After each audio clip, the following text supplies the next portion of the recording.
Le philosophe anglo-irlandais George Berkeley a dit un jour « Esse et précipi », ce qui signifie qu'être, c'est être perçu.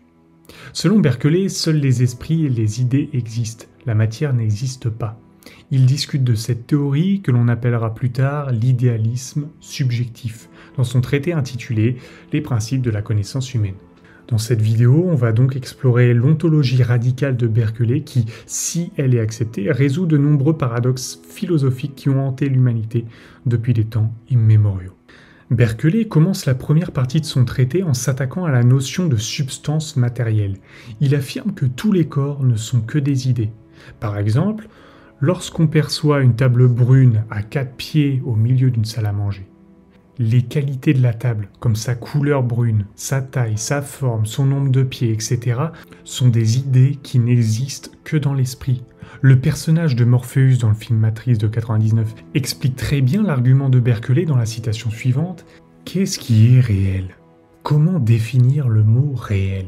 Si vous parlez de ce que vous pouvez ressentir, de ce que vous pouvez sentir, de ce que vous pouvez goûter et voir, alors le réel est simplement un signal électrique interprété par votre cerveau. Même si on admet que les corps physiques existent en dehors de notre esprit, Berkeley conclut que, en fait, on est incapable de savoir que ces corps existent. Pour illustrer ça, prenons l'exemple des rêves. Lorsqu'on rêve, on voit, on entend, on sent, on goûte, on ressent des objets extérieurs qui ne sont pas réellement présents. Si on perçoit des objets qui ne sont pas réellement présents lorsqu'on rêve, il s'ensuit qu'en fait nos sensations à l'état de veille ne sont pas nécessairement produites par des objets physiques externes. Dans ce cas, qu'est-ce qui produit les sensations que nous avons des montagnes, des rivières, des arbres, etc. s'il n'y a pas de corps externe? Berkeley répond à ces questions en étudiant la nature de l'esprit. Il affirme que l'esprit peut soit créer activement des idées, soit les percevoir passivement. Ainsi, on peut choisir de rappeler à notre esprit des souvenirs passés, de les rejeter ou d'en appeler d'autres. Mais lorsqu'on ouvre les yeux et qu'on regarde le monde, on ne peut pas choisir de voir ou de ne pas voir la table brune à 4 pieds qui se trouve dans notre salle à manger. À ce moment-là, notre esprit perçoit passivement des idées. Comme Berkeley affirme qu'il n'y a pas de corps physique, il en conclut qu'il doit y avoir un autre esprit qui produit l'idée de la table que nous percevons. En tant qu'évêque de l'Église d'Irlande, Berkeley identifie naturellement cet esprit suprême au Dieu chrétien.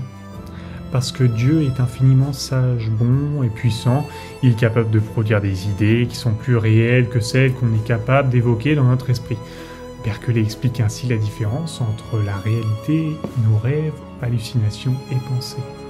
La réalité qui est produite par Dieu est plus régulière, cohérente et vivante que les idées que nous produisons en rêvant, en hallucinant ou en se rappelant des souvenirs. Berkeley estimait que sa théorie avait plusieurs conséquences bénéfiques.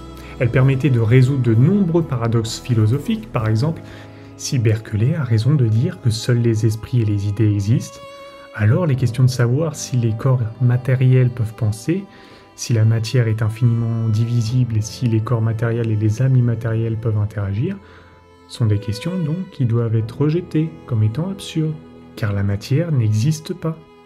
Bien que l'immatérialisme de Berkeley répugne d'abord au sens commun, on s'aperçoit, après avoir réfléchi un peu, que son argument en fait est plus solide que prévu.